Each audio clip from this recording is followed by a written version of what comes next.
Hello everyone, this is Adam Hamer, and this might be my final part of my testimony, and I'm going to continue discussing what I started talking about earlier, which is non-human intelligence and time and exotic states of matter and the hitchhiker effect and Lockheed Skunkworks and my persons and the 1990s GATE program and the deeper layers. So first, in relation to this conversation, I'm going to go over some documents about me and the Privacy Act. So I filed Privacy Act filings on these topics with the DIA and the CIA a long time ago. The CIA defaulted on the reply. They just sent me this asking for clarification and then defaulted. However, the DIA did not. They sent me unusual circumstances and then closed this file suddenly in bad faith. Now, I will read to you what's on this file, that they had responsive files in a systems of records that match my persons on under the Privacy Act. Dear Mr. Hamer, this letter acknowledges receipt of your Privacy Act request dated March 3rd, 2026, and is an interim response. You requested all files on the UAP phenomenon known as the hitchhiker effect as related to my persons, all files on SAP as relates, all files on personnel observations as relates to interaction with the hitchhiker, xenoint, psiint, masint, possible nexus check against persons, and cross-check all against NHI and scalar waves, weapons development as related, exotic tech, exotic energy states, anti-gravity, antimatter, Lockheed and Skunkworks experimental craft, UAPs, psionics, non-human intelligence derived xeno-intel, psychoenergetics and unexplained aerial phenomena, include all prior named contractors. Unusual circumstances. Okay. Same document was sent to the CIA. They wrote back, again, this just asking for clarification, and defaulted, meaning yes, they have them too, and they decided to not follow the law. But this is part of the lawsuit I filed, and briefly, I want to talk about what those experiences are and how they relate to my memories and the GATE program and the deeper layers. I have covered in previous videos how I was transported off campus in the 90s to different testing facilities, gray sites, black sites, laboratories, some identifiable, some not, all over town at a variety of different research places under the guises of field trips and education. If I was even consciously aware of what was going on, as I've stated before, sometimes I was drugged before I left. After the initial phase of acute traumatization and compartmentalization occurred, there were later interactions off campus with more advanced and specific technology that were clearly the reason why all the compartmentalization was done initially on my persons.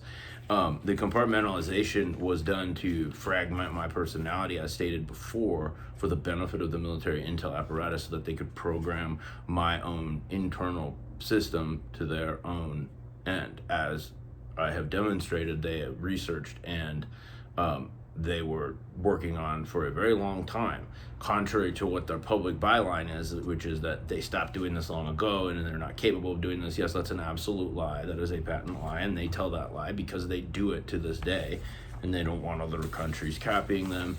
They don't want people looking into it, and they don't want people like me who were subjected to this filing and getting files back that say unusual circumstances or them defaulting on it.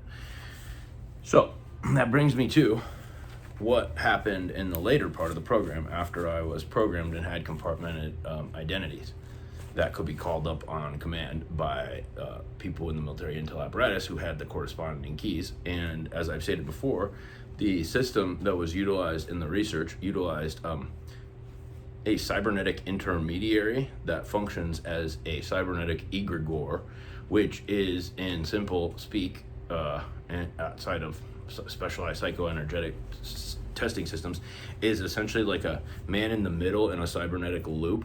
So if you wanted to do testing in a research scenario where you're testing cybernetic loops, you're having a feedback loop. And so you have to have a node, and you have a computer, and then the computer sends data to the node and then receives data from the node, wherein it then adjusts the data that it sends back to the node, and this process continues on and on. So if you want to do any kind of psychoenergetic laboratory research, a lot of times this is what was the protocol utilized, and that corresponds to a lot of some of the headsets that I experienced that were either modified pursing or coil headsets, or the VR type headsets, and those were used for a variety of purposes, as I've stated: entrainment, burning in neural pathways with electromagnetics to be able to call them up on command with corresponding computer encodes.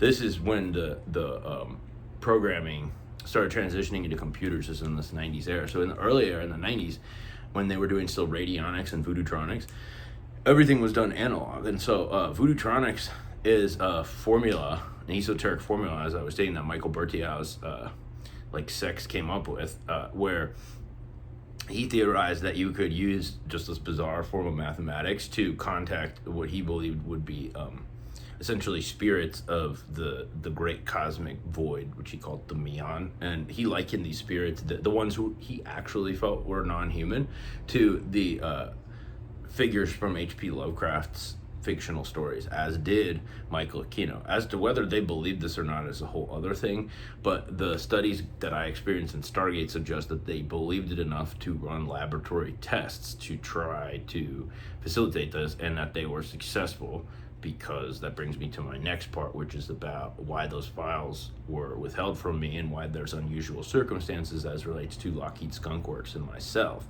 Well, that relates to the research that I was involved in after the initial traumatization period. And what that research involved is the continuation of Nikola Tesla's zero-point energy inventions and his large Tesla coils from Wardenclyffe modified versions. So these were conducted in laboratory environments where I was transported as a child in the 1990s off of campus during the school day to a laboratory black site facility underground that had a Faraday chamber. Also note, many of the ritual tests and the ritual brainwashing and the ritual entrainment were done in Faraday chambers, and that was for a variety of reasons, both to isolate the neural signals being captured and the galvanic skin response, so that it could actually be used for weapons development and a lot of other algorithmic warfare that came later. But the Faradays were also used in the high-tech, as in the Monarch data, modification of neural states, such that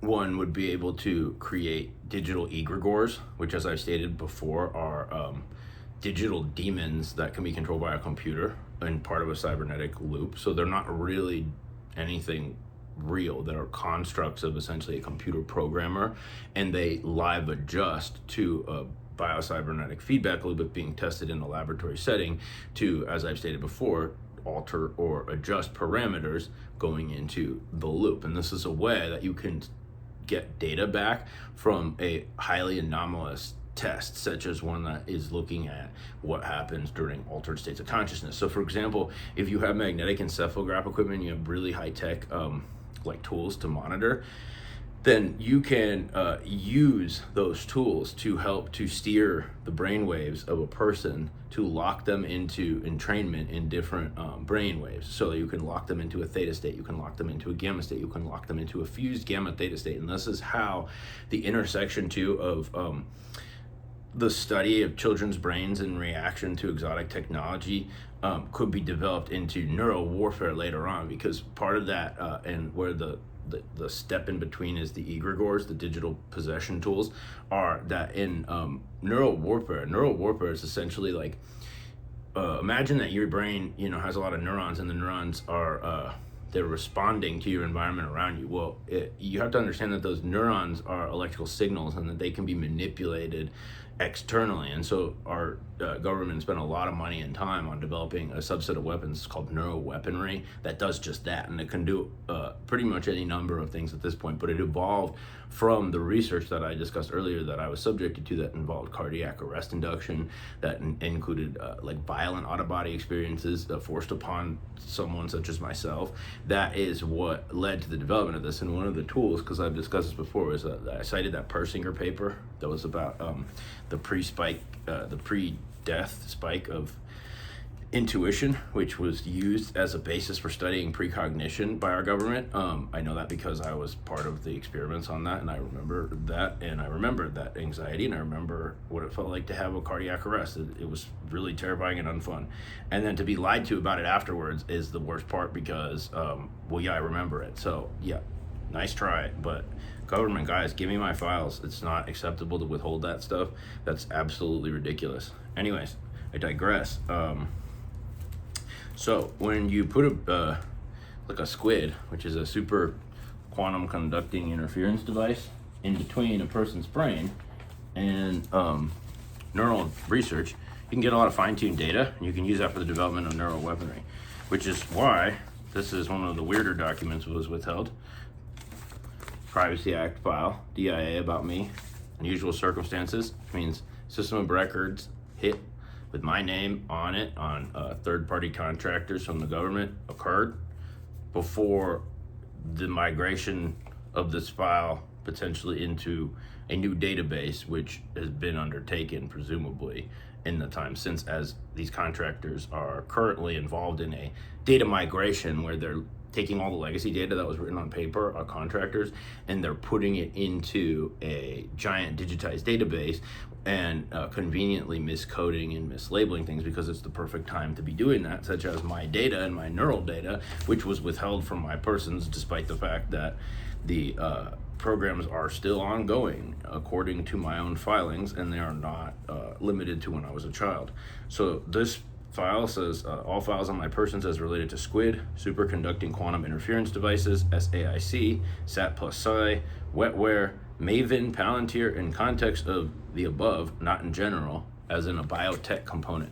And what I'm referring to is I'm referring to the development of neural warfare. I'm referring to the development of algorithmic weapon systems as the actual successor of neural warfare platforms. And so I was asking to the point of whether or not some of my neural data that was generated very clearly as a child against my will was algorithmically encoded into these weapon systems, aka the digital possession that I talked about that transitioned into neural warfare. That's what I'm talking about. I'm talking about that condition suppression. Condition suppression can be induced, and one of the ways that you can study like really distinct remote viewing and out-of-body experiences as well as cause harm to someone with a neural weapon is to induce condition suppression. So one way to do it, which was done to me in a laboratory setting, is to create what's called a parasympathetic and sympathetic collision state in the body. So you have what then happens is an autonomic collapse and shutdown, basically, because your body locks up, you feel paralyzed, you feel you can't move when this occurs, and this can be induced with drugs and psychotronics. And so this was done to me repeatedly during the testing of altered states. And what ends up happening is your body freezes up, locks up, and you have an out-of-body experience. And then once you have an out-of-body experience, oftentimes it's very hard to make sense of what's going on in the world in those instances, and things become non-Euclidean very fast. And those are the brain states wherein the government viewed it from their corresponding perspective as you crossed the Meon and you were contacting intelligences that were not human. Because this is how you get to the simulation theory. The CIA was studying holograms in many worlds interpretation in Stargate, and so one of the things that they learned is they learned about the reality of that science in these consciousness experiences, because a lot of what the formal history and study of consciousness suggested was not actually accurate when you put under scrutiny a lot of this really bizarre like out-of-body and altered state work that was being done.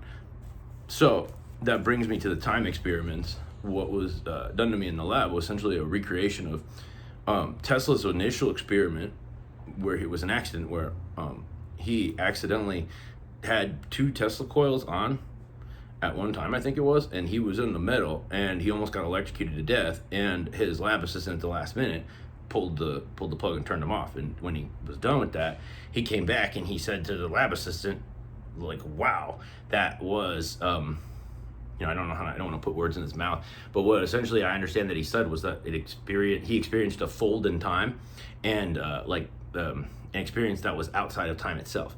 So what was being tested in the deeper layers later on, after I had been fully compartmented and programmed, before I recovered access to those compartments, was that I was brought into a laboratory setting and I was induced into a trance. And then there was a large magnetic field generated around me, and this magnetic field was pulsed with a high voltage of electricity, and what this created was a experience that took me into an altered state of time and reality. And while that occurred, my brain waves and states were being studied, and it's nearly impossible to describe what occurred on the other side of that, but I will say that it was non-Euclidean, and the interactions that occurred on that other side were downloads of pure information from non-Euclidean forms that could communicate in a sentient way. And that is how that was registered to me. And as far as non-human intelligence is beyond that, I remember distinctly being exposed in a laboratory setting to what I understand to be artifacts from crashed UAPs, recoveries, and potentially materials from the outsides of the ship, as well as what could be possibly something with a sentient aspect, as in there was a ferrofluid like material, liquid metal, that I distinctly recall being exposed to in a laboratory setting that had a sentient quality to it. And I also remember this occurring in conjunction with a device that had a gyroscopic like motion. And the gyroscopic motion I filed on, and I was not able to get files back on, as that file was closed and just suddenly. And actually, I'm sorry, I closed that one on purpose, because after they had closed the batch in bad faith and I'd filed a lawsuit, I closed the outstanding ones that I had filed, because just obvious reasons. It didn't make sense to have them open if they weren't going to act in good faith. So anyways, I don't have the full context for those memories beyond what I've just shared, so I'm not going to be discussing more, but I know that the test, though dissociated still, involved testing time itself, and as stated on the paper, exotic states of matter, which I recall distinctly. And also I had, aside from the fact that I ended up in a doctor's office shortly after this event as a child, I also had severe retinal tears all over my retinas in my 20s when I was very young, and that was one of the dead giveaway early clues that I had been exposed to some sort of like either a particle accelerator or a high amount of radiation. And because literally there were tears over like both eyes, and I had a specialist eye doctor, Dr. Gallimore, who saw my eyes and did all these treatments on them and had to essentially solder them back together because they were like hanging on by a thread. And if you know anything about radiation and exposure to electromagnetism, you know that exposure to high intensity exotic matter fields, or just intense radiation and magnetism, even non-ionizing, can cause damage to retina. So yeah, and then now I'm gonna go through some childhood more artwork about this exact stuff. So here I wrote a book when I was a little kid called The Time Machine. It's about my experience in the program as understood by me at the time. I'll show you. The Time Machine by Adam Hamer. Let me introduce myself. Adam Hamer, top secret agent for Globe, G.L.O.B.E. My partner Bruno is my best friend. We solve mysteries together and solve tough cases.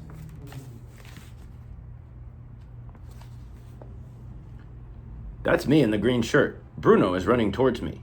I yelled, "Hey Bruno, look at this." "Bruno, look at this," I said. "Look at what?" said Bruno. "Come over here," I continued. "There's a time machine that I built. It can go back in time and fly in space and go to another galaxy back in time. I want you to see my invention."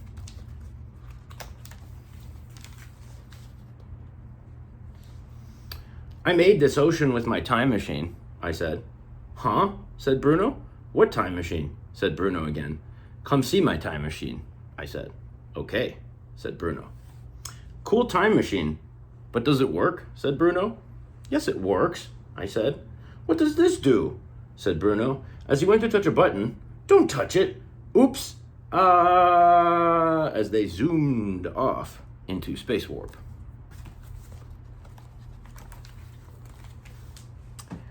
We went too close to a black hole, so we went into it. Luckily, there was a galaxy inside. They landed in a strange jungle with giant spiders in it. "I am going to kill you, Bruno. I told you not to touch that button. We sure landed somewhere strange," I said, puzzled. We walked across a swamp. It was dark. "Oh no, it's a fire-breathing sea serpent in a volcano. Let's get out of here," I said. "I agree with you," said Bruno. They got out just in time.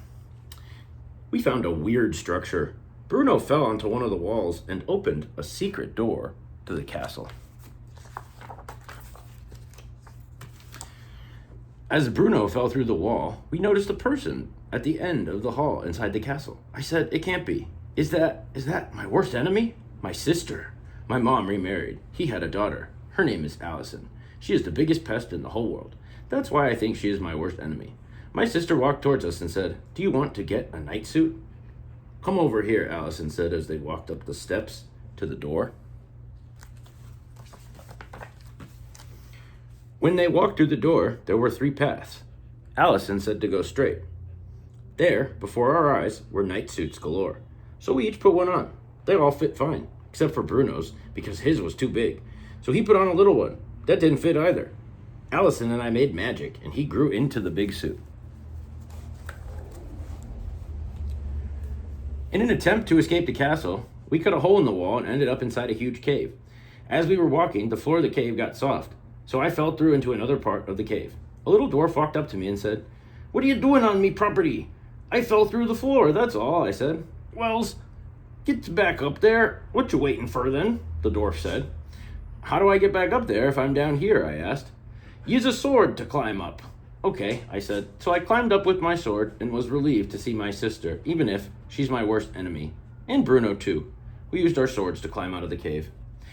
When we escaped from the cave, we ended up in a haunted graveyard with a haunted house. There were 2 ghosts, a talking tree with arms, and a witch. The witch approached us, and she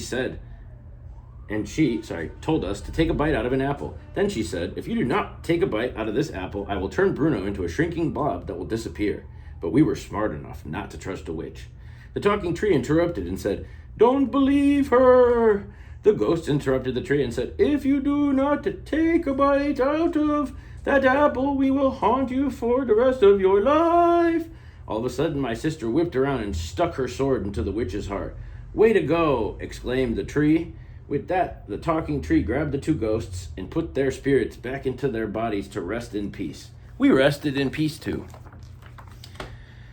We ran away from the haunted house and escaped successfully. All of a sudden, from nowhere came a ball and chain and it landed on my foot. I wondered where it came from. It was really the aliens, but don't tell them. Despite my discomfort, we still kept on walking. We continued on even though it was night. Then we decided we must rest. Bright and early that morning, we awoke with a start. We continued on our journey. Suddenly, an army of aliens jumped out of a huge bush. They had big balls and chains for weapons. Finally, the ball and chain on my foot was released. One of the tiny aliens fell in the river and drowned. No one even cared. The tiniest alien, his name was Dingy, flew across the river with his balloon. Out of nowhere, he hit Bruno on the head with the balloon. Out of 2 balls and chains and a candy cane, we made a cannon and destroyed some of the aliens. Dingy flew off on his balloon and said, "You morons, you ruined our plans, and now, ouch," as his hat hit a tree and he bumped his head. We walked on. We continued on fighting. Bruno got wounded. The battle continued. More and more alien troopers kept coming. No one noticed that the dwarf came out of his cave and said, "Stupid people." Dingy jumped over a vault. We fought the last troopers. Bruno is still wounded. We killed the alien ambassadors. Dingy was surfing on the sand. Bruno remained in pain. The next morning, we crossed the icy plain to get to King Castle. Bruno had healed over the night, and so he was able to make the trip. To our surprise, the Yeti that appeared was a nice Yeti. "Greetings, I mean to help you." He handed us a scroll and said, "Take this, but do not open it till you have defeated the evil dragon." At last, we reached our final destination, back to the castle, thanks to the nice Yeti. Our mission is to conquer the dragon. We opened up the secret passageway. Well, we could have just gone to the front door and rang the bell and entered the castle. We entered the hallway and continued down it to get to the final room where the Emperor sat. In order to get through the door to the Emperor's room, we had to battle the Emperor's guards. We tried to defeat his royal guards, and we finally succeeded in defeating them. At once the Emperor said, "You shall never defeat me. Ha ha ha, children, come to me." All of a sudden, 2 Vikings came out of a secret passageway. "It'll be easy to kill you," I said. "Don't bet on it," said the Emperor. Suddenly, the Emperor and the 2 Vikings were turning into something. We couldn't tell what it was, but it was so big it broke the ceiling and flew out of the room, so we followed it. We realized the Emperor and the Vikings turned into dragons. We attempted to defeat the almighty, powerful dragon. We hit him with our swords everywhere, but we didn't even make a dent on him, or the babies. My sister threw her sword into one of the baby's mouth, and he fell to the ground to his death. In an attempt to kill the dragons, we threw our swords into the other baby's mouth, as he too fell to his death. All we had left to defeat was the almighty dragon. The dragon started to fly where there was more land to fight. As he was flying, I ripped my sword through the air right into his heart. We successfully killed the dragon and completed our mission. Now we were able to open the scroll, and it said, "In order to return to your world, you must complete the task of wisdom, which no one has ever accomplished before. The task is to be worthy and have a heart of gold. If you return this paper to its owner and he draws a line under the word gold, you are worthy and will return to your world. But you must come back here in 1 human year." We returned the scroll to the Yeti, and he signed the line under the word gold so that we could go back to our world. Zoom! We had arrived back in my room in the time machine. We came home just in time for my basketball game. I was practicing my slam dunks. My sister was playing catch with Bruno. We left for the basketball game an hour later. I was a horrible basketball player, and I knew it, but with 2 seconds left in the game, I made a slam dunk. The crowd cheered till their throats were hoarse. When we got home, I fell right to sleep. It all seemed like just a dream now, but somehow I know it was real. The end. And made on recycled paper. And with that will be the end of my video, but on the way out, I'm gonna show you a couple pictures, and I'm not gonna explain them.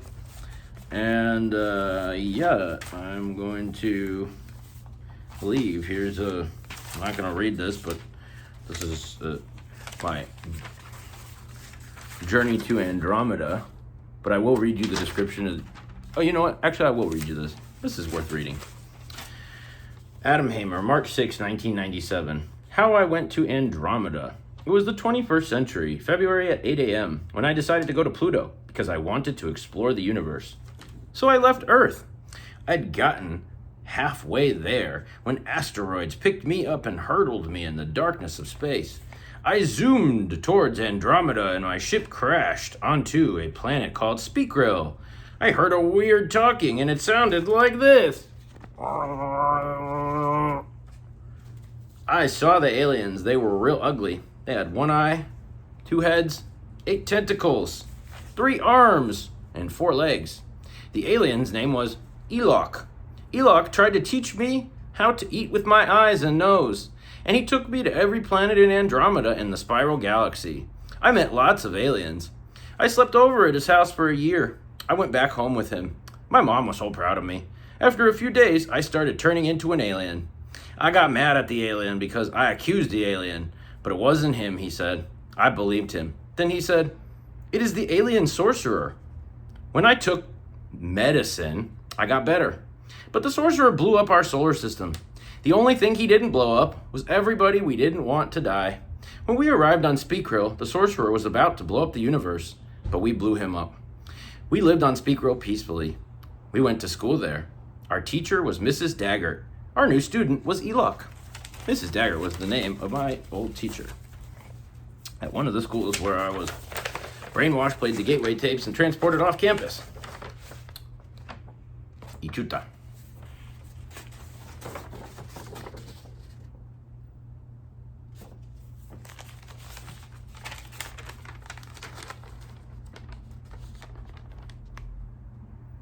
And on that note, thank you everyone for listening to my life experience and testimony about the 1990s GATE program and what really went on in it. Anyways, to the government watching this, do not ever do this stuff again to anyone else, and shame on you for what you did and how you handled it.